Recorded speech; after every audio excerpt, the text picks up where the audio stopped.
내 인생은 끝났어. 어머니, 제가 법대에 합격했어요. 장하다 우리 재룡이 수고했다 아들. 성남시에 관련된 저에 대한 의혹들은 반드시 밝혀내겠습니다.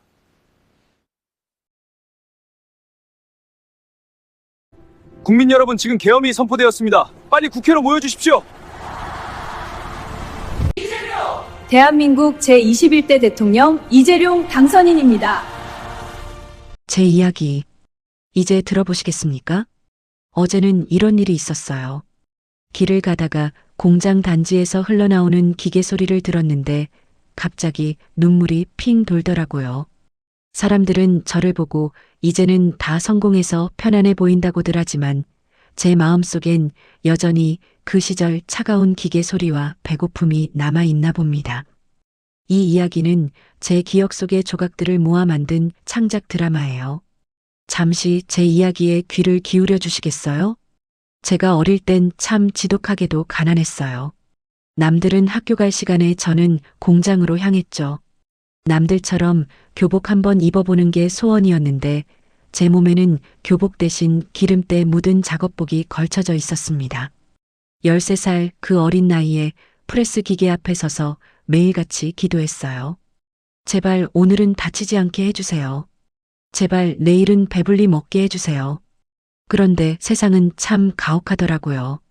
기계에 팔이 끼어 굽어버렸을 때 저는 세상이 다 끝난 줄 알았어요. 장애를 입은 어린 소년에게 미래가 어디 있겠습니까? 하지만 그때 거울 속의 저를 보며 다짐했죠. 재룡아, 너는 여기서 멈출 사람이 아니야. 세상이 너를 버려도 너는 너를 버리지 마라. 낮에는 공장에서 일하고 밤에는 코피를 쏟아가며 책을 폈습니다. 검정고시 공부를 하는데 글자가 자꾸 겹쳐 보이더군요. 그래도 포기할 수 없었어요. 나 같은 사람도 부모 배경 없고 배운 것 없는 사람도 노력하면 당당하게 설 수 있다는 걸 보여주고 싶었거든요. 1963년 12월 경상북도 안동의 한 작은 마을에서 저는 태어났습니다. 7남매 중 5째. 아버지는 이경희, 어머니는 구요명. 두 분 다 1931년생으로 가난한 농사꾼이셨어요. 우리 집은 정말 가난했습니다.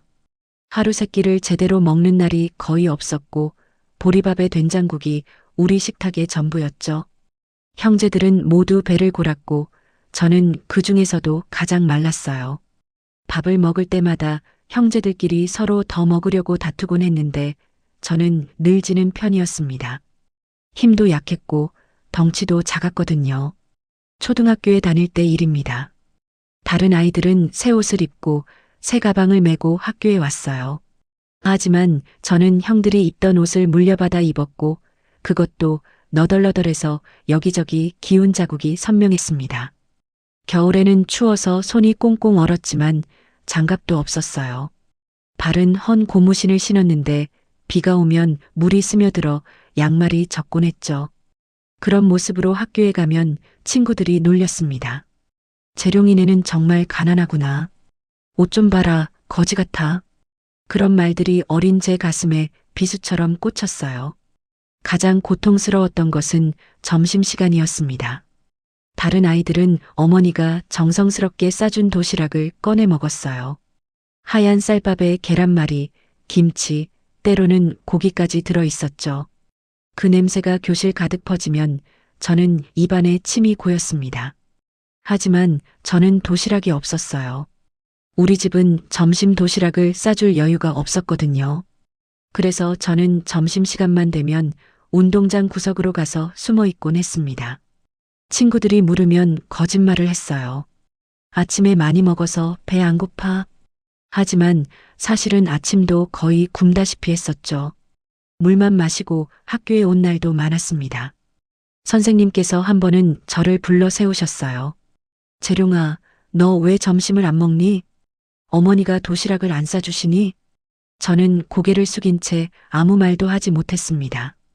부끄러웠거든요. 우리 집이 가난하다는 것을, 점심을 먹을 돈이 없다는 것을 인정하고 싶지 않았어요. 선생님께서는 한숨을 쉬시더니 당신의 도시락을 절반 나눠주셨습니다. 얘야, 이거라도 먹어라. 그때의 그 따뜻함을 저는 평생 잊을 수 없습니다. 1976년 제가 초등학교를 졸업할 무렵이었습니다. 친구들은 모두 중학교 진학을 준비하고 있었어요. 새 교복을 맞춘다는 이야기, 어느 중학교에 갈 거라는 이야기들로 왁자지껄했죠. 하지만 저는 그런 이야기에 끼지 못했습니다. 우리 집 형편의 중학교는 꿈도 꿀 수 없었거든요. 어느 날 저녁 아버지께서 저를 부르셨어요. 아버지는 한참을 말씀이 없으시다가 떨리는 목소리로 말씀하셨습니다. 재룡아, 아버지가 무능해서 미안하다. 너를 중학교에 보내지 못할 것 같구나. 그 말을 듣는 순간 제 눈앞이 캄캄해졌습니다. 친구들은 모두 중학교에 가는데 저만 학교에 가지 못한다니. 제가 무엇을 잘못했길래 이런 벌을 받아야 하는 걸까요? 저는 입으로는 괜찮다고 말했지만 그날 밤 이불을 뒤집어 쓰고 한참을 울었습니다. 13살 소년의 꿈은 그렇게 무너졌어요. 학교에 가고 싶다는, 공부를 하고 싶다는 그 소박한 꿈조차 가난이라는 현실 앞에서는 사치였습니다. 얼마 후 우리 가족은 경기도 성남으로 이사를 갔습니다. 아버지께서 성남에 공장이 많아서 일자리를 구할 수 있을 거라고 하셨거든요. 안동을 떠나는 날 저는 마을 뒷산을 바라보며 다짐했어요. 나는 반드시 성공해서 돌아올 거야. 가난 때문에 꿈을 포기하는 인생을 살지 않을 거야. 하지만 성남에서의 삶은 안동보다 더 가혹했습니다. 성남에 도착한 우리 가족은 판잣집 같은 단칸방에 집을 구했어요. 8식구가 좁은 방 하나에서 잠을 자야 했고 화장실은 밖에 있는 공동 화장실을 써야 했습니다. 여름에는 더워서 숨이 막혔고 겨울에는 추워서 이불을 온 식구가 모두 덮고 잤어요. 비가 오면 천장에서 물이 새서 양동이를 받쳐놔야 했죠. 그런 곳이 우리 집이었습니다. 아버지는 건설 현장에서 막노동을 하셨고 어머니는 식당에서 설거지 일을 하셨어요. 두 분이 새벽부터 밤늦게까지 일하셨지만 8식구를 먹여 살리기에는 턱없이 부족했습니다. 형들도 하나둘 일을 나가기 시작했어요. 그리고 결국 제 차례가 왔습니다. 재룡아, 미안하지만 내가 일을 좀 해야 할 것 같구나. 어머니의 그 말씀에 저는 알겠다고 대답했습니다. 13살 아직 어린아이였지만 우리 집 형편에 제가 투정을 부릴 여유는 없었어요. 저는 성남공단의 한 작은 공장에 취직했습니다. 프레스 기계를 다루는 일이었어요. 공장은 어둡고 시끄러웠습니다.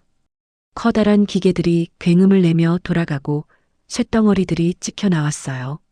기름 냄새와 쇳가루가 코를 자극했고 공장 안은 여름에는 찜통같이 덥고 겨울에는 냉골같이 추웠습니다. 하지만 저는 불평할 수 없었어요. 일을 해야 돈을 벌고 돈을 벌어야 먹고 살 수 있었으니까요. 다른 아이들이 교복을 입고 학교에 갈 시간, 저는 기름때 묻은 작업복을 입고 공장으로 향했습니다. 학교 가는 아이들을 보면 가슴이 아팠어요. 나도 저렇게 학교에 가고 싶은데, 나도 친구들과 공부하고 싶은데, 하지만 현실은 냉혹했습니다. 저는 학생이 아니라 노동자였어요. 프레스 기계는 정말 무서웠습니다. 엄청난 힘으로 쇳덩어리를 찍어내는 그 기계 앞에서 저는 매일 죽음의 공포를 느꼈어요. 조금만 방심하면 손이나 팔이 기계에 끼일 수 있었거든요. 실제로 옆 작업대에서 일하던 아저씨는 손가락 2개를 잃었습니다. 피가 낭자했고 아저씨의 비명소리가 공장 전체에 울려 퍼졌어요. 저는 그 광경을 보고 밤에 악몽을 꾸곤 했습니다. 다른 공장에서는 20살도 안 된 형이 팔이 으스러지는 사고를 당했다는 소문도 들었어요. 매일 아침 공장에 들어설 때마다 저는 기도했습니다. 제발 오늘은 다치지 않게 해주세요. 제발 무사히 하루를 마칠 수 있게 해주세요. 그리고 밤이 되면 또 기도했어요. 제발 내일은 배불리 먹게 해주세요.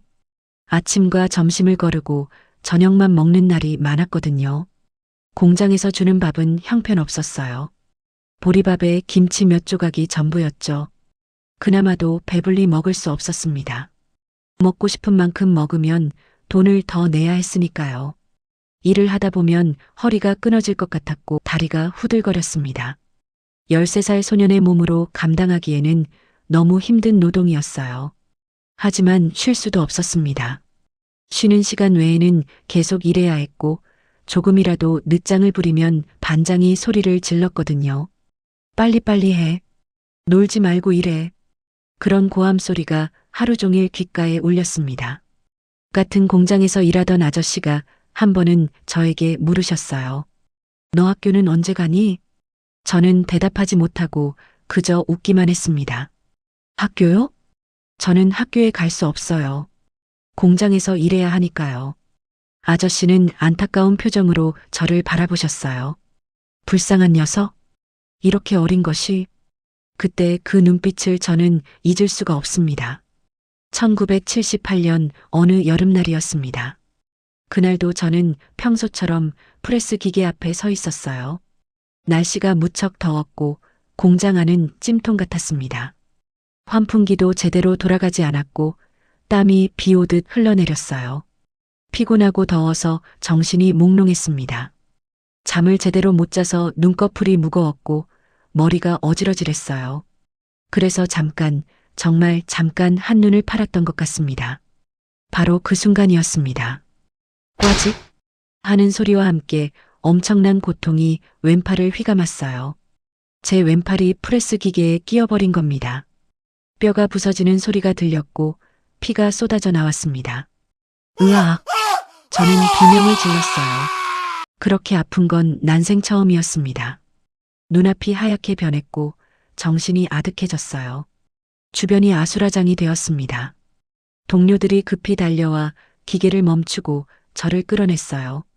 하지만 제 팔은 이미 심하게 망가져 있었습니다. 뼈가 부러지고 살이 찢어져서 형체를 알아볼 수 없을 정도였죠. 피가 멈추지 않고 흘렀고 저는 의식을 잃을 것 같았습니다. 구급차를 불러. 빨리. 누군가의 목소리가 들렸고 저는 병원으로 실려갔습니다. 병원에 도착했을 때 의사 선생님은 심각한 표정으로 말씀하셨어요. 뼈가 여러 군데 부러졌습니다. 제대로 치료하려면 수술을 해야 하고 입원도 해야 합니다. 하지만 우리 집에는 수술비와 입원비를 댈 돈이 없었어요. 어머니께서는 의사 선생님께 사정하셨습니다. 선생님, 저희가 돈이 없어요. 어떻게 좀 해주실 수 없을까요? 하지만 병원도 자선단체가 아니었습니다. 최소한의 응급처치만 받고 저는 집으로 돌아왔어요. 제대로 된 치료를 받지 못한 제 왼팔은 굽어버렸습니다. 뼈가 제자리를 찾지 못한 채 엉성하게 붙었고 팔은 자연스럽게 펴지지 않았어요. 흉터도 남았습니다. 거울로 제 팔을 보면 그것은 더 이상 정상적인 팔이 아니었습니다. 굽은 팔, 장애가 있는 팔. 15살 소녀는 그렇게 평생 갖고 갈 장애를 안게 되었습니다. 더 큰 충격은 공장 사장의 반응이었습니다. 사장은 저를 불러 세우더니 차갑게 말했어요. 내가 조심하지 않아서 생긴 일이야. 치료비는 내가 알아서 해. 그리고 너 이제 일 못하니까 나가. 산재 보상은커녕 위로 한마디도 없었습니다. 사장은 저를 그냥 해고해버렸어요. 15살 소녀는 그렇게 장애를 안고 거리로 내몰렸습니다. 그날 밤 저는 거울 앞에 섰습니다. 거울 속에는 굽은 팔을 한 초라한 소년이 서 있었어요. 얼굴은 초췌했고 눈에는 절망이 가득했습니다. 눈물이 주르륵 흘러내렸어요. 이제 나는 어떻게 살아가지? 장애를 가진 배운 것 없는 소년에게 무슨 미래가 있을까? 누가 이런 나를 고용해주겠어? 앞이 캄캄했습니다. 절망이 저를 삼켜버릴 것 같았어요. 그냥 죽어버리고 싶다는 생각도 들었습니다. 이렇게 사느니 차라리 죽는 게 낫지 않을까? 하지만 그때 거울 속에 제 눈을 똑바로 바라봤어요. 그 눈빛에는 슬픔만이 아니라 무언가 다른 것도 담겨 있었습니다. 분노, 투지, 아니면 살고자 하는 의지? 저는 거울 속에 저에게 말을 걸었습니다. 재룡아, 너는 여기서 멈출 사람이 아니야. 세상이 너를 버려도 너는 너를 버리지 마라. 이 굽은 팔이 내 한계가 아니야. 이것은 내가 얼마나 고통을 견뎌냈는지 보여주는 증표야. 지금은 바닥이지만 바닥에서는 올라갈 수밖에 없어. 더 내려갈 곳이 없으니까. 그날 밤 저는 결심했습니다. 공부를 하겠다고. 학교에 가지 못했지만 검정고시라는 길이 있다는 걸 알게 되었거든요. 낮에는 일하고 밤에는 공부하자. 죽을 만큼 힘들겠지만 이대로 주저앉아서 죽는 것보다는 낫다고 생각했어요.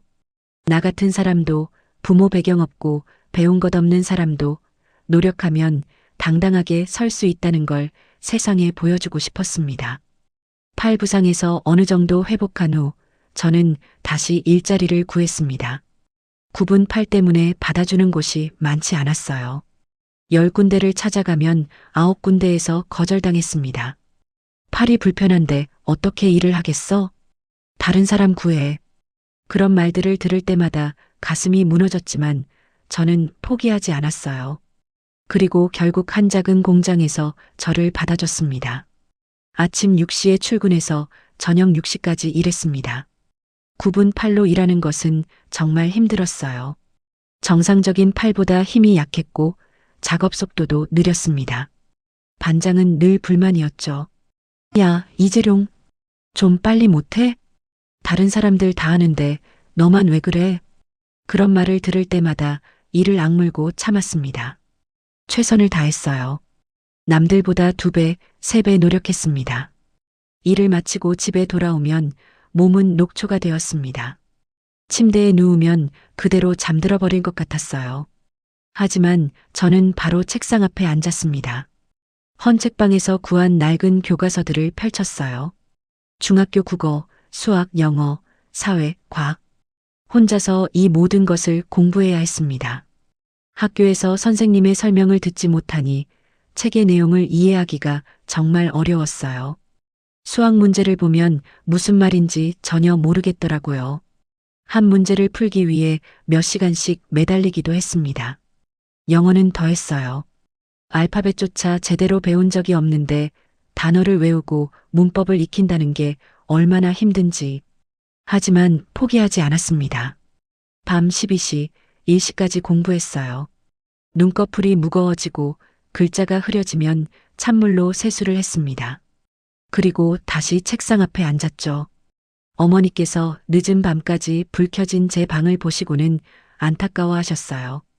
재룡아, 이제 그만 자라. 내일 일찍 일어나야 하잖니. 하지만 저는 멈출 수 없었습니다. 내가 포기하면 끝이야. 이 고통을 견디지 못하면 평생 이렇게 살 수밖에 없어.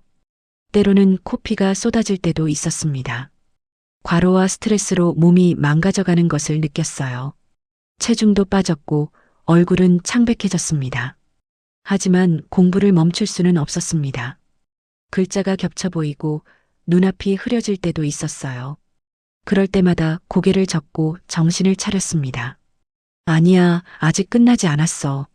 조금만 더 하자. 1979년 저는 중학교 검정고시에 응시했습니다. 시험장에 들어서는 순간 제 손이 떨렸어요. 주변을 둘러보니 저보다 훨씬 어려 보이는 학생들이 많았습니다. 아마 학교를 다니다가 시험을 보는 아이들일 거예요. 저처럼 학교에 한 번도 가보지 못한 사람은 얼마나 될까? 내가 과연 합격할 수 있을까? 불안했습니다. 하지만 시험 문제를 받아들고 답안지를 작성하기 시작하면서 자신감이 생겼어요. 밤낮으로 공부한 내용들이 하나씩 떠올랐거든요. 아, 이 문제 알아. 이건 내가 어제 공부한 거야. 손이 빠르게 움직였고 답을 써내려갔습니다. 시험이 끝났을 때 저는 묘한 성취감을 느꼈어요. 잘했어. 나는 최선을 다했어. 몇 주 후 합격자 발표가 났습니다.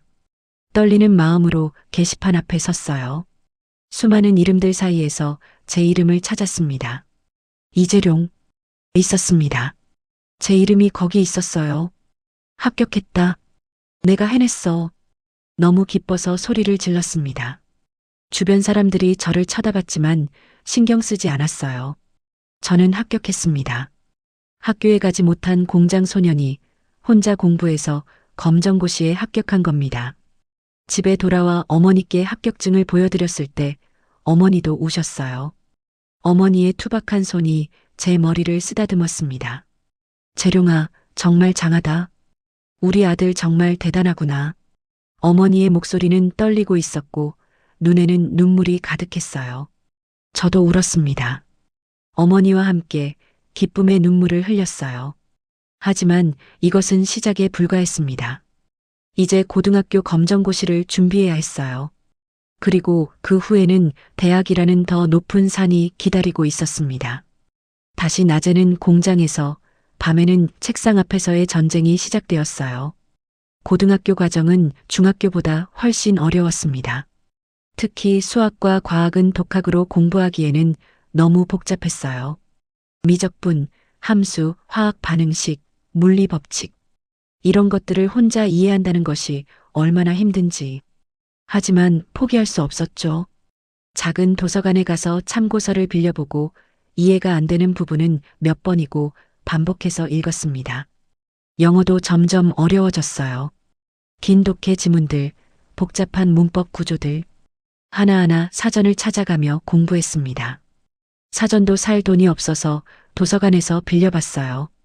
그리고 중요한 단어들은 공책에 적어서 외웠습니다. 출퇴근하는 버스 안에서도 단어장을 펼쳤고 점심시간에도 공부했어요. 1982년 저는 고등학교 검정고시에도 합격했습니다. 중학교 검정고시를 합격했을 때보다 더 기뻤어요. 왜냐하면 이제 대학에 갈 자격이 생겼으니까요. 대학? 공장 노동자, 그것도 장애를 가진 청년이 대학에 간다는 것은 당시로서는 거의 불가능한 일이었습니다. 주변 사람들은 말했죠. 재룡아, 현실을 봐라. 내가 무슨 대학을 가냐? 대학 가봤자 돈만 들고 결국 공장으로 돌아올 거야. 내 몸으로 대학 생활을 감당할 수 있겠어? 포기해라. 하지만 저는 도전하기로 마음먹었습니다. 법을 공부하고 싶었어요. 나 같은 약자들, 억울한 일을 당해도 하소연할 곳 없는 사람들을 위해 싸우고 싶었습니다. 저 자신이 억울함을 많이 당했잖아요. 공장에서 다쳤는데 산재 보상도 못 받았고 부당하게 해고당했습니다. 그런 사람들을 위해 일하는 변호사가 되고 싶었어요. 그래서 중앙대학교 법학과를 목표로 삼았습니다. 낮에는 공장에서 일하고 밤에는 대학 입시 공부를 했어요. 몸은 천근만근이었지만 마음은 불타오르고 있었습니다. 이번이 진짜 마지막 기회야. 대학에 가지 못하면 영원히 이렇게 살아야 해. 그런 절박함이 저를 더욱 치열하게 만들었습니다. 수능 시험장에 들어갈 때 저는 다짐했어요. 이것은 나의 인생을 바꿀 시험이야. 절대 놓칠 수 없어. 시험지를 받아들고 문제를 풀기 시작했습니다. 그동안 공부한 모든 것을 쏟아부었어요. 시간이 빠르게 흘러갔고 시험은 끝났습니다. 1982년 봄 합격 통지서를 받았습니다. 중앙대학교 법학과. 제 이름이 적힌 그 합격증을 보는 순간 믿을 수가 없었어요. 진짜로? 내가 정말 대학생이 된 거야? 몇 번이고 확인했습니다.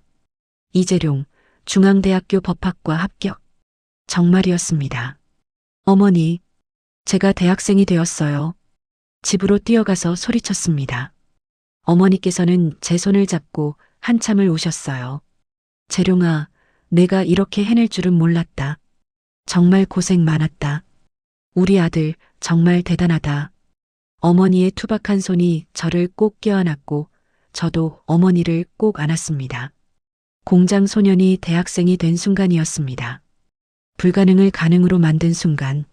세상은 제게 불공평했지만 저는 저만의 힘으로 그 불공평을 조금씩 깨뜨리고 있었어요. 대학에 입학했지만 제 투쟁은 끝나지 않았습니다. 등록금을 마련하기 위해 온갖 아르바이트를 했어요. 낮에는 수업을 듣고 저녁에는 식당에서 설거지를, 밤에는 주유소에서 일했습니다. 때로는 새벽까지 일하고 학교로 와서 강의실 뒷자리에서 졸기도 했죠. 교수님께서 저를 깨우실 때도 있었어요. 학생, 자면 안 되지. 죄송합니다. 저는 고개를 숙이고 사과했습니다. 하지만 법학 공부는 정말 재미있었습니다. 헌법, 민법, 형법, 상법. 하나씩 배워갈수록 세상을 보는 눈이 넓어지는 것을 느꼈어요. 법이란 무엇인가? 정의란 무엇인가?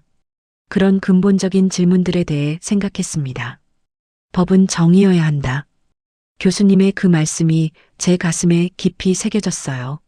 하지만 현실에서의 법은 때로 정의롭지 않았습니다.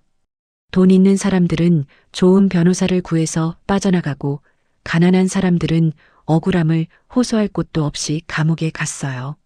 뉴스를 보면 분노가 치밀었습니다. 왜 세상은 이렇게 불공평한가? 왜 돈이 없다는 이유로 정의를 받지 못하는가? 나는 다르게 살겠어. 나는 가난하고 억울한 사람들을 위한 변호사가 되겠어. 그렇게 다짐했습니다. 대학 4년 동안 저는 거의 잠을 자지 못했습니다. 일하고 공부하고 또 일하는 생활의 연속이었죠. 동기들은 연애하고 MT 가고 즐거운 대학 생활을 했지만 저에게는 그런 여유가 없었어요. 솔직히 부러웠습니다. 나도 저렇게 살고 싶은데, 나도 친구들과 여행도 가고 술도 마시고 싶은데. 하지만 제 현실은 달랐습니다. 동기들이 저를 보며 수군거리는 소리가 들렸어요. 저 친구 항상 아르바이트 하더라. 정말 힘들게 사나 봐. 불쌍하긴. 그런 말들이 가슴에 박혔지만 저는 개의치 않았습니다. 불쌍하다고? 아니야. 나는 불쌍한 게 아니라 열심히 사는 거야. 제가 이룬 모든 것이 제 땀과 눈물의 결과라는 것을 알고 있었으니까요. 1986년 저는 사법시험에 도전했습니다. 제28회 사법시험. 당시 사법시험 합격률은 2% 정도에 불과했어요. 수천 명이 도전해서 고작 몇백 명만 합격하는 그야말로 바늘구멍 같은 시험이었죠. 명문대 출신들, 법학 전공으로 4년을 공부한 수재들이 몇 년씩 재수하는 시험이었습니다. 주변에서는 또 말했습니다. 공장 출신이 무슨 사법시험이냐? 검정고시 출신이 명문대 출신들을 이길 수 있겠어?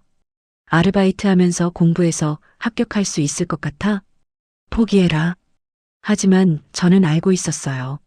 제가 얼마나 절실한지를. 남들이 놀 때 공부하고 남들이 잘 때도 공부했습니다. 하루에 서너 시간밖에 자지 않았고 밥 먹는 시간도 아까워했어요. 법전을 달달 외웠고 판례를 수없이 분석했습니다. 육법전서가 너덜너덜해질 때까지 읽고 또 읽었어요. 중요한 조문들은 잠결에도 외울 정도로 반복했습니다. 이번이 마지막 기회야. 떨어지면 다시는 기회가 없을지도 몰라. 그런 절박함이 저를 더 치열하게 만들었습니다. 도서관이 문을 닫으면 독서실로 갔고 독서실이 문을 닫으면 집에서 공부했어요. 눈꺼풀이 무거워지면 커피를 마셨고 그래도 졸리면 찬물로 세수를 했습니다. 그리고 마침내 합격자 발표 날이 왔습니다. 1986년 가을. 떨리는 마음으로 합격자 명단을 확인했어요. 수많은 이름들이 나열되어 있었습니다. 이름을 하나하나 확인하면서 제 심장은 터질 듯이 뛰었어요. 제발, 제발 있게 해주세요. 그리고 있었습니다. 이재룡, 제28회 사법시험 합격자. 그 세 글자를 보는 순간 저는 그 자리에 주저앉았습니다. 해냈다. 정말 해냈어. 눈물이 비 오듯 쏟아졌어요. 길을 가던 사람들이 저를 이상하게 쳐다봤지만 신경 쓰지 않았습니다. 저는 울었어요. 한참을 울었습니다. 공장 소년이 변호사가 되었습니다. 프레스 기계에 팔을 다친 장애인이 사법시험에 합격했어요. 아무도 믿지 않았던 기적을 제가 이루어낸 것입니다. 불가능이란 없어. 포기하지 않으면 꿈은 이루어져. 그것을 저는 제 인생으로 증명했습니다. 사법연수원을 마치고 저는 성남에서 변호사 사무실을 열었습니다. 화려한 강남이나 서울 중심가가 아니라 제가 자라난 성남. 가난한 사람들이 사는 그곳에서 일하고 싶었어요. 여기가 제 뿌리니까요. 여기 사람들이 저를 만들어줬으니까요. 제 변호사 사무실은 작고 초라했습니다. 다른 변호사들처럼 비싼 가구나 고급 인테리어도 없었죠. 낡은 책상 하나, 의자 몇 개가 전부였어요. 하지만 저는 제 사무실 문을 누구에게나 열어두었습니다. 돈이 없어서 변호사를 구하지 못하는 사람들, 노동자들, 영세상인들, 억울한 일을 당한 서민들, 그들이 제 사무실을 찾아왔고 저는 그들의 이야기를 들었어요. 변호사님, 저희도 도와주실 수 있나요? 돈이 별로 없는데. 한 노동자분이 조심스럽게 물으셨습니다. 돈은 걱정하지 마세요. 일단 이야기를 들어봅시다. 저는 그렇게 대답했어요. 그분은 공장에서 다쳤는데 산재 처리를 받지 못했다고 했습니다. 꼭 제 이야기 같았어요. 저도 그랬으니까요. 때로는 무료로 변호를 해주기도 했고 상담료도 받지 않았습니다. 다른 변호사들은 제게 말했죠. 이재룡, 그렇게 해서 어떻게 사무실을 운영해? 돈 되는 사건을 해야지. 변호사도 먹고 살아야 하잖아. 하지만 저는 그럴 수 없었어요. 저 자신이 가난했던 사람이었고 억울함이 무엇인지 뼈저리게 알고 있었으니까요. 그러던 2000년대 초반 성남시에 큰일이 벌어졌습니다. 시내에 있던 2개의 종합병원이 갑자기 문을 닫아버린 거예요. 경영난을 이유로 병원들이 폐업을 선언했고 수많은 시민들이 갈 곳을 잃었습니다. 응급환자들은 멀리 서울까지 가야 했고 가난한 사람들은 제대로 된 치료를 받을 수 없었어요. 어느 날 한 할머니가 제 사무실을 찾아오셨습니다. 변호사님, 우리 손자가 아파 죽겠는데 갈 병원이 없어요. 어떻게 해야 하나요? 할머니는 제 앞에서 울먹이셨고 저는 가슴이 무너지는 것 같았어요. 이건 개인의 문제가 아니야. 시스템의 문제야. 시가 나서야 해. 저는 성남시립병원 설립운동을 시작했습니다. 시민들과 함께 거리로 나가 서명을 받았어요. 성남 시민들의 건강권을 지켜주십시오. 시립병원을 설립해 주십시오. 많은 시민들이 동참해 주셨습니다. 3만 명이 넘는 분들이 서명을 해 주셨어요. 그리고 2005년 드디어 성남시립병원 설립 조례안을 시의회에 제출했습니다. 대한민국 최초의 주민 발의 조례안이었어요. 우리는 희망에 부풀어 있었습니다. 시민들의 목소리가 이렇게 크잖아요. 의원들이 어떻게 거부하겠어요? 하지만 우리는 너무 순진했습니다. 시의회 본회의장에 방청을 갔습니다. 많은 시민들이 함께 갔어요. 의장이 조례안을 상정했습니다. 이재룡 변호사 외 성남시민 3만 명이 발의한 성남시립병원 설립 및 운영에 관한 조례안을 상정합니다. 의장의 말이 끝나자마자 믿을 수 없는 일이 벌어졌습니다.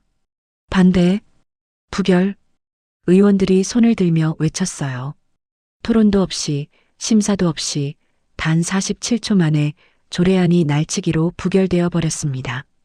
47초, 3만 명의 시민들이 모은 서명이 병든 사람들의 간절한 바람이 단 47초 만에 휴지 조각이 되어버린 겁니다. 방청석에 앉아있던 저와 시민들은 분노했어요. 이게 무슨 짓입니까? 시민의 목소리를 들으십시오. 저는 자리에서 벌떡 일어나 항의했습니다. 의장님, 이것은 민주주의가 아닙니다. 최소한 토론이라도 해야 하지 않습니까? 하지만 의원들은 이미 회의장을 빠져나가고 있었어요. 경비들이 저를 끌어내려 했고 저는 그들과 실랑이를 벌였습니다. 저는 시민의 대표로 여기 온 사람입니다. 왜 시민의 목소리를 묵살하십니까?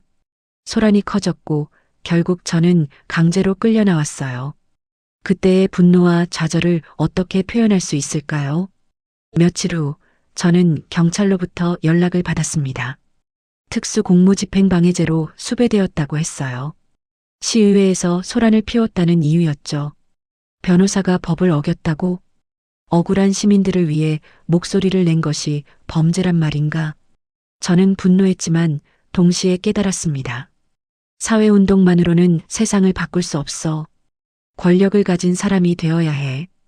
경찰의 추적을 피해 저는 한 교회의 지하 기도실에 숨어 지냈습니다. 어두컴컴한 지하실에서 혼자 앉아 있을 때 눈물이 멈추지 않았어요.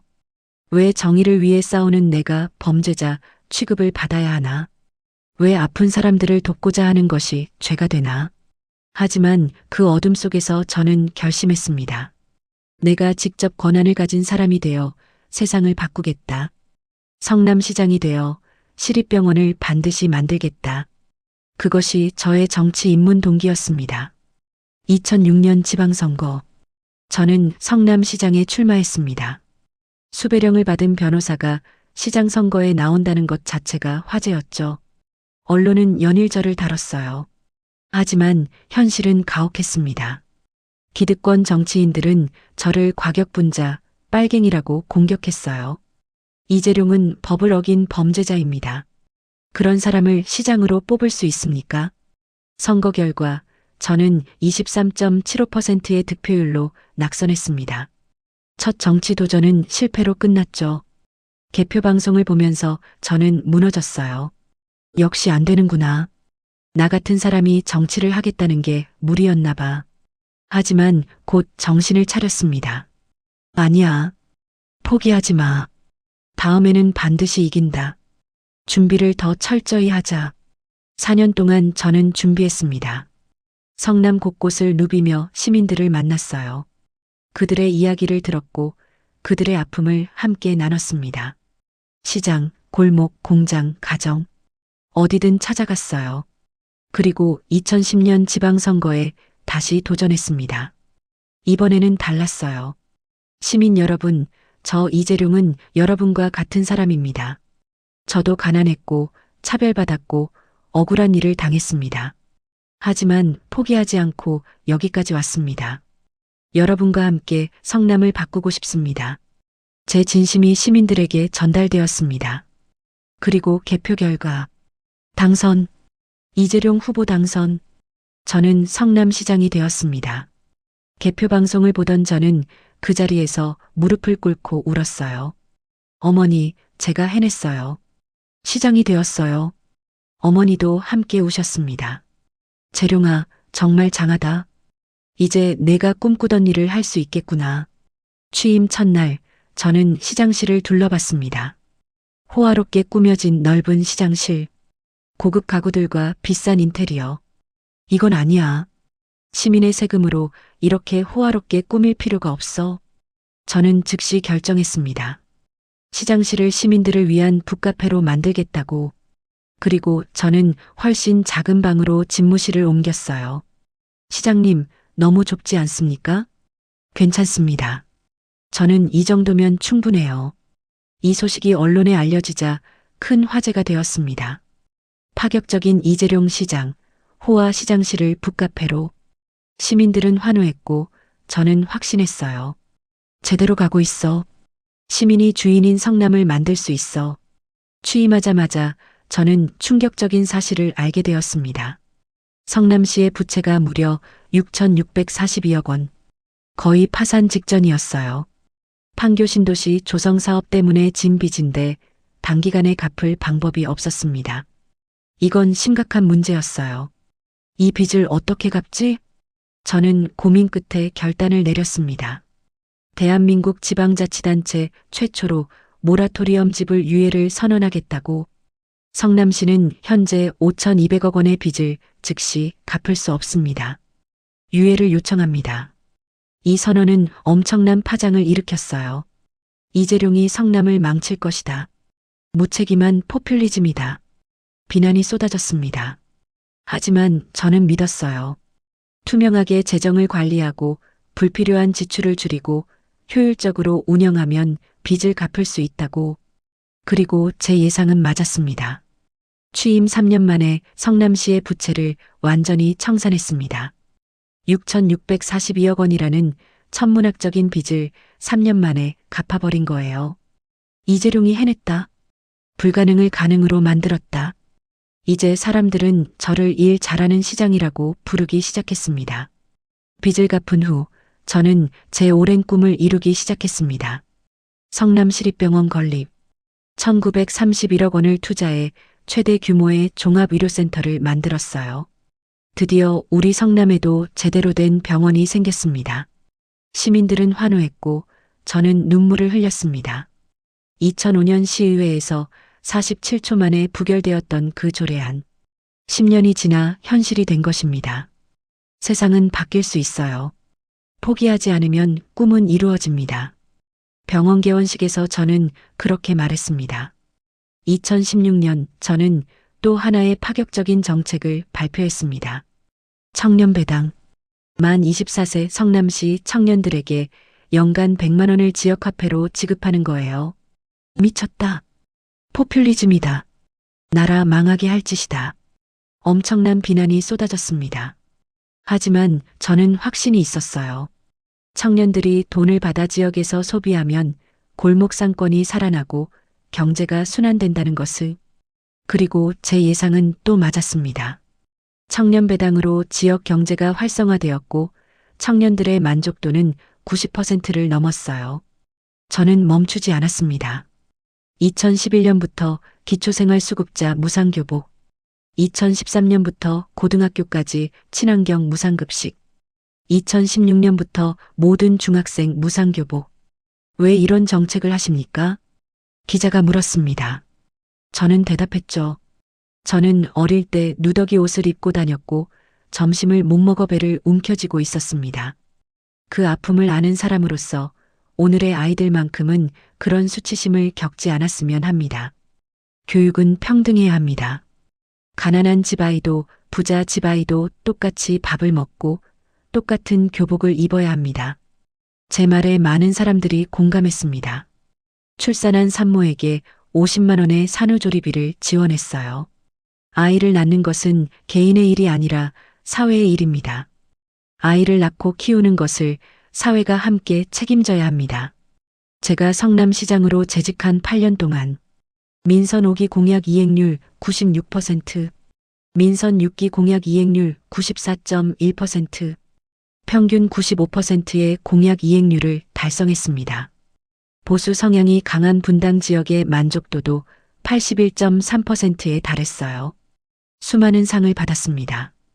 2012년 포브스 코리아 대한민국 글로벌 CEO, 2013년 동아일보 대한민국 경영대상, 2014년 한국경제신문 대한민국 미래창조 경영대상, 매니페스토 최우수 시장상. 하지만 저에게 가장 큰 상은 시민들의 미소였습니다. 시장님 감사합니다. 우리 아이가 학교에서 친구들과 똑같은 급식을 먹을 수 있게 되었어요. 시장님 덕분에 병원비 걱정 없이 아이를 낳았습니다. 그런 말 한마디 한마디가 저를 울렸고 더 열심히 일하게 만들었습니다. 2018년 저는 더 큰 도전을 결심했습니다. 경기도지사.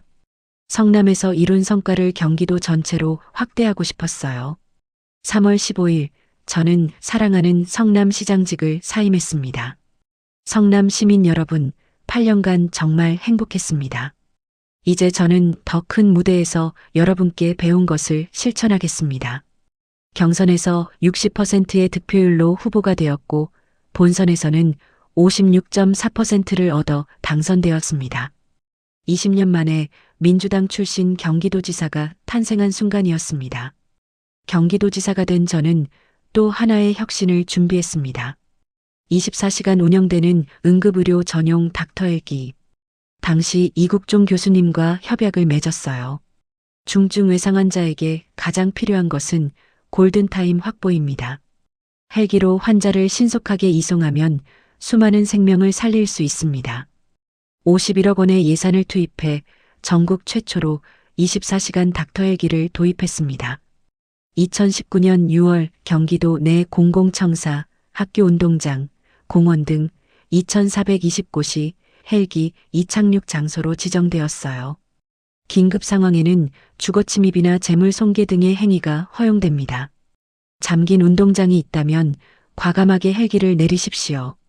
생명이 최우선입니다. 6년간 닥터 헬기는 1,804명의 중증 외상 환자를 이송했고 수많은 생명을 살렸습니다. 성남에서처럼 경기도의 재정도 혁신했습니다. 불필요한 지출을 줄이고 투명하게 관리했어요. 추가 재원 없이도 수많은 복지 사업을 추진했습니다. 경기도형 공공일자리 11만 7,163개 창출, 출산 가정 1인당 50만 원 산후조리비 지원, 초중고교 전면 무상급식, 청년 기본소득 연간 100만 원, 지역화폐 정책을 경기도 전체로 확대했습니다. 민선 7기 전반기에만 1조 3,901억 원이 발행되었어요. 도민 만족도 68%, 가맹점주 만족도 63%, 골목 상권이 살아나고 지역 경제가 순환했습니다. 경기도 내 계곡에 설치된 불법 시설물들을 철거할 때였습니다. 기득권 세력들이 저를 협박했어요. 그만두지 않으면 죽을 줄 알아. 실제로 칼을 들고 나타난 사람도 있었습니다. 주변에서는 모두 말렸죠. 도지사님, 너무 위험합니다. 그냥 넘어가시죠. 하지만 저는 멈추지 않았습니다. 규칙을 지키는 사람들이 손해보지 않는 세상.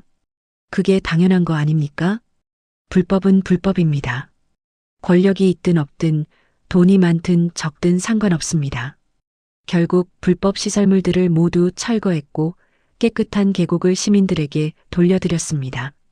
하지만 제 인생에서 가장 아픈 기억 중 하나는 가족에 관한 것입니다.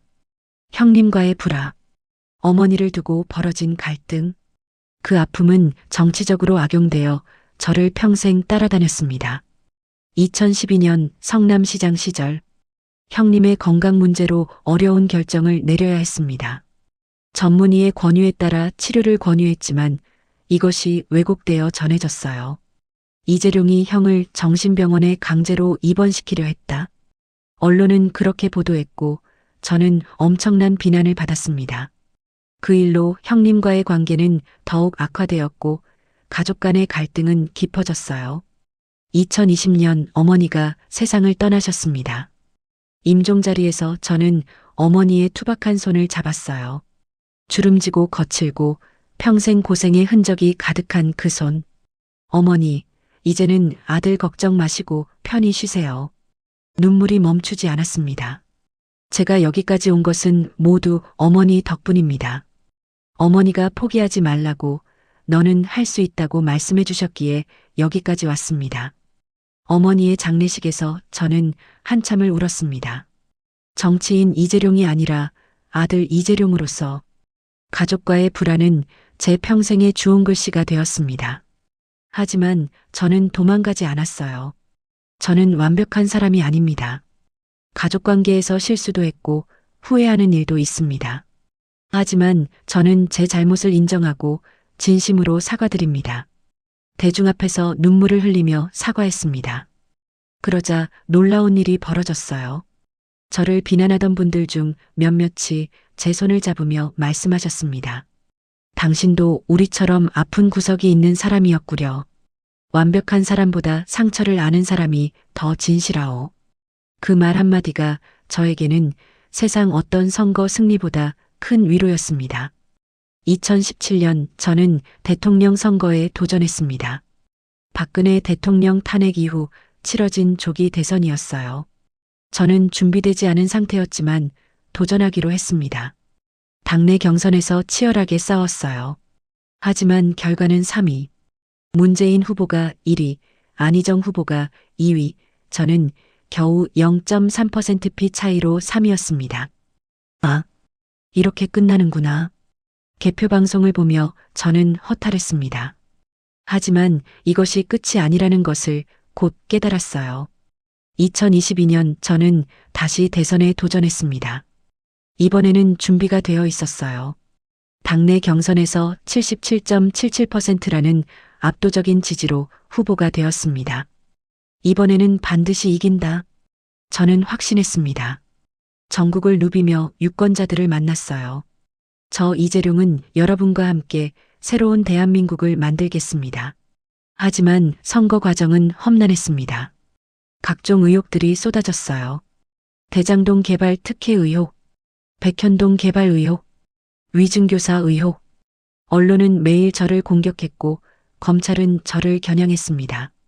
개표 결과는 충격이었습니다. 48.56% 대 47.83%, 단 0.73%p 차이로 패배했습니다. 불과 25만 표 차이. 이렇게 가까이 갔는데, 이렇게. 그날 밤 저는 눈물을 흘렸습니다. 하지만 지지자들 앞에서는 웃으며 말했어요. 저는 멈추지 않겠습니다. 여러분과 함께 계속 싸우겠습니다. 비록 대선에서는 졌지만 저는 계속 일했습니다. 2022년 6월 인천 계양을 보궐선거에 당선되어 국회의원이 되었어요.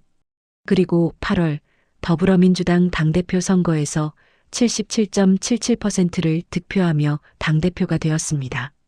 야당 대표로서 저는 정부를 견제했습니다. 잘못된 정책에는 단호하게 반대했고 서민과 약자를 위한 목소리를 냈어요. 2024년 1월 2일 부산에서 선거 유세를 하던 중이었습니다. 갑자기 한 남성이 다가와 제 목을 찔렀어요. 으윽! 날카로운 칼날이 제 목을 파고들었습니다. 피가 쏟아졌고 저는 쓰러졌어요. 주변이 아수라장이 되었습니다. 도와주세요. 빨리 구급차를. 헬기로 병원에 이송되었고 응급수술을 받았습니다. 다행히 목숨은 건졌어요. 며칠 만에 회복해서 퇴원했습니다. 하지만 그 충격은 쉽게 가시지 않았어요. 누군가 나를 죽이려 했다. 내가 그렇게까지 미움을 받는 존재인가? 2023년 2월 검찰은 저에 대한 구속영장을 청구했습니다. 위례대장동 개발 특혜와 성남FC 불법 후원금 의혹. 국회에서 체포동의안이 표결되었고 부결되었어요. 149표 대 136표. 간신히 구속을 면했습니다. 9월에는 대북송금, 백현동 개발, 위증교사 혐의로 다시 체포동의안이 제출되었습니다. 이번에는 가결되었어요. 149표 찬성, 136표 반대. 저는 법정에 섰습니다. 하지만 법원은 구속영장을 기각했어요. 2024년 11월 15일 공직선거법 위반 혐의에 대해 징역 1년, 집행유예 2년이 선고되었습니다. 만약 이 판결이 확정되면 의원직을 상실하고 10년간 피선거권을 잃게 됩니다. 저는 즉각 항소하겠습니다. 저는 결백합니다. 법정에서 진실을 밝히겠습니다. 재판이 계속되는 동안 주변 사람들이 하나둘 떠나갔습니다. 이재룡은 이제 끝났어. 저 사람과 함께 있으면 우리도 피해를 볼 거야. 정치인들은 제게서 멀어졌고 심지어 같은 당 의원들조차 등을 돌렸어요. 그때의 고독함은 프레스 기계에 팔이 끼었을 때보다 더 시렸습니다. 하지만 저는 버텼습니다. 내가 여기서 무너지면 나를 믿어준 사람들은 어떡하나? 내가 포기하면 약자들을 위해 싸우겠다던 내 약속은 어떻게 되나? 길에서 만난 한 할머니가 제 손을 잡으셨어요. 재룡 씨, 힘내세요. 우리가 있잖아요. 꼭 이겨내야 해요. 우리 같은 사람들 잊지 말아요. 그 한마디에 눈물이 났습니다. 그래, 나는 혼자가 아니야. 나를 믿어주는 사람들이 있어. 2024년 11월 28일, 저는 보수 성향의 이석연 전 법제처장과 만났습니다. 정권을 잡게 되면 정치 보복의 고리를 끊겠다고 선언하실 생각이 있습니까? 이 전 처장이 물으셨고 저는 답했습니다. 선언이 아니라 당연한 것입니다. 그건 제 기본 입장입니다. 정치 보복을 누군가는 끊어야 되고 기회가 되면 당연히 제 단계에서 끊겠습니다. 그 대화에서 저는 이상한 느낌을 받았어요. 계엄이 지금 심상치 않습니다. 그런 조짐이 보입니다. 저는 그렇게 경고했습니다. 2024년 12월 3일 밤 긴급 뉴스가 터졌습니다. 대통령이 비상계엄을 선포했습니다. 저는 믿을 수 없었어요. 21세기 대한민국에서 계엄이라니. 즉시 유튜브 라이브를 켰습니다. 국민 여러분, 지금 국회로 가고 있습니다. 국회의원들은 모두 국회로 모여주십시오. 시민 여러분도 국회로 와주십시오. 차를 타고 국회로 향했어요. 하지만 국회 주변은 이미 군인들이 차단하고 있었습니다. 국회의원도 못 들어간다. 돌아가시오. 저는 차에서 내렸습니다. 그리고 담을 넘기 시작했어요. 국회의원이 국회에 들어가는데 왜 막습니까? 유튜브로 생중계하면서 담을 넘었습니다. 혹시라도 제가 체포되더라도 증거가 남도록 간신히 국회 본회의장에 들어갔습니다. 이미 많은 국회의원들이 모여 있었어요. 비상계엄 해제 요구 결의안을 표결하겠습니다. 의장의 목소리가 울렸습니다. 찬성하시는 분은 기립해 주시기 바랍니다.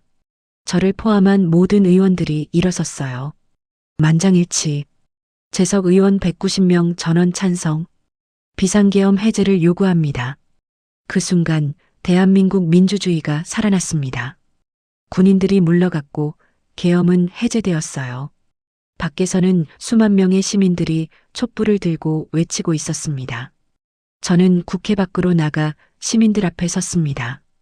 국민 여러분, 우리가 해냈습니다. 국민의 힘으로 민주주의를 지켜냈습니다. 환호와 눈물이 터져나왔습니다.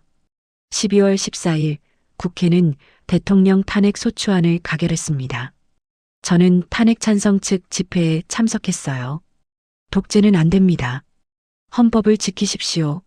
수백만 명의 시민들이 거리로 나왔고 우리는 함께 싸웠습니다. 그리고 마침내 헌법재판소가 대통령 파면을 결정했어요. 위헌적인 비상계엄. 대통령을 파면한다. 대한민국은 다시 한번 민주주의를 증명했습니다. 대통령이 파면되고 조기 대선이 결정되었습니다.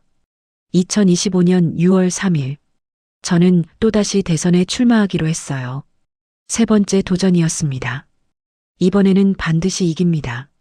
국민이 주인인 나라, 정의로운 나라를 만들겠습니다. 하지만 여전히 재판은 진행 중이었고 의혹들은 사라지지 않았습니다. 이재룡은 피고인이다. 범죄자를 대통령으로 만들 수 없다. 야당과 보수 언론의 공격은 거셌어요. 저는 이번 선거를 규정했습니다. 이번 선거는 진짜 대한민국과 가짜 대한민국의 싸움입니다. 국민이 주인인 나라와 특권층이 주인인 나라의 싸움입니다. 공정과 정의가 승리하는 나라와 반칙과 특혜가 승리하는 나라의 싸움입니다. 제 메시지는 국민들에게 전달되었어요. 특히 12.3계엄 사태를 겪으면서 많은 국민들이 변화를 원했습니다. 5월 15일 선거운동 마지막 날. 저는 광화문 광장에 섰습니다. 수십만 명의 시민들이 모였어요. 국민 여러분, 제 목소리가 울려 퍼졌습니다. 저 이재룡은 공장 소년이었습니다. 프레스 기계에 팔이 끼어 장애를 안게 된 소년이었습니다. 학교에 가지 못해 검정고시로 공부한 청년이었습니다. 하지만 포기하지 않았습니다. 여러분의 삶도 그렇지 않습니까? 힘들고 어려워도 우리는 포기하지 않았습니다. 이제 우리가 주인인 나라를 만들 시간입니다. 국민이 주인인 나라, 정의가 승리하는 나라, 모두가 행복한 나라. 저 이재룡과 함께 만들어 갑시다. 환호가 터져나왔고 눈물이 흘렀습니다. 6월 3일 개표가 시작되었습니다. 초반부터 저는 앞서고 있었어요. 52% 대 44%.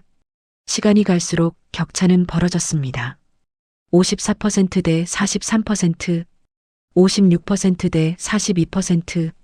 최종 결과 이재룡 54.14%, 김문수 45.87%, 8.27%포인트 차이, 289만 1874표 차이. 압승이었습니다. 당선, 이재룡 후보 당선 확실. 방송에서 당선이 발표되는 순간 저는 그 자리에 주저앉아 울었습니다. 해냈어. 드디어 해냈어. 공장 소년이 대통령이 되었습니다. 검정고시 출신이 대통령이 되었습니다. 프레스 기계에 팔이 끼어 장애를 안게 된 사람이 대통령이 되었습니다. 세 번의 도전 끝에 수많은 재판과 의혹을 견뎌내고 피습 사건도 극복하고 드디어 대통령이 된 것입니다. 거리 선거였기에 특별했습니다. 선거관리위원회가 당선인을 확정하는 순간 바로 대통령이 되는 것이었어요. 6월 4일 오전 6시 21분. 저는 대한민국 제21대 대통령이 되었습니다. 취임 첫 일정은 국립서울현충원 참배였습니다. 현충탑 앞에서 묵념했고 방명록에 글을 남겼어요. 함께 사는 세상, 국민이 주인인 나라, 국민이 행복한 나라, 국민과 함께 만들겠습니다. 정식 취임식 대신 국회에서 취임 선서를 했습니다. 존경하고 사랑하는 국민 여러분, 저는 말문을 열었습니다. 빛의 혁명을 이끈 국민 여러분 덕분에 무너진 헌정 질서를 바로 세우고 민주주의를 지킬 수 있었습니다. 뜨거운 열망으로 새로운 대한민국의 문을 활짝 열어주신 국민 여러분께 진심으로 감사드립니다. 깊고 큰 상처 위에 희망을 꽃피우고 완전히 새로운 나라를 만들라는 국민의 염원에 응답하겠습니다. 분열의 정치를 끝낸 대통령, 모든 국민을 아우르고 섬기는 모두의 대통령이 되겠습니다. 명실상부한 국민이 주인인 나라, 다시 힘차게 성장 발전하는 나라, 모두 함께 잘 사는 나라, 문화가 꽃피는 나라, 안전하고 평화로운 나라 반드시 만들겠습니다. 5,200만 국민의 삶과 국가의 미래를 위탁받은 대리인으로서 저에게 주어진 책임을 끝까지 충실하게 이행하겠습니다. 박수가 터져 나왔습니다. 이 정부의 이름을 국민주권정부로 하겠습니다. 저는 선언했습니다. 모든 권력은 국민으로부터 나옵니다. 국민이 진정한 주권자입니다. 이 정부는 국민을 섬기는 정부가 되겠습니다. 8월 국정과제를 발표했습니다. 국가 비전 국민이 주인인 나라 함께 행복한 대한민국 5대 국정 목표 123대 국정과제 5년간 210조 원 투자 과학기술 예산을 20% 증액하겠습니다. 향후 5년간 715억 달러를 투자해 한국을 세계 3대 AI 강국으로 만들겠습니다. 우리는 미국과 함께하지만 중국을 적대시하지 않겠습니다. 한국은 동서양을 잇는 가교가 되겠습니다. 매년 12월 3일을 국민주권의 날로 정하겠습니다. 법정 공휴일로 만들겠습니다. 국민이 계엄을 막아낸 그날을 영원히 기억하겠습니다. 사랑하는 시니어 동년배 여러분, 저 이재룡의 이야기를 끝까지 들어주셔서 감사합니다. 여러분의 인생도 수많은 굴곡이 있었을 겁니다. 자식에게 말 못할 사연, 평생 가슴에 묻어둔 아픔, 그런 것들 하나쯤은 다들 안고 사시지 않습니까? 하지만 그 아픔이 여러분을 무너뜨리게 두지 마세요. 그 상처가 바로 여러분이 인생이라는 치열한 전장에서 살아남았다는 증거입니다. 나이가 든다는 것은 쇠퇴하는 것이 아닙니다. 더 깊고 단단해지는 과정입니다. 저 이재룡이 걸어온 길이 증명하듯이 끝날 때까지는 끝난 게 아닙니다. 저는 13살에 공장 노동자가 되었습니다.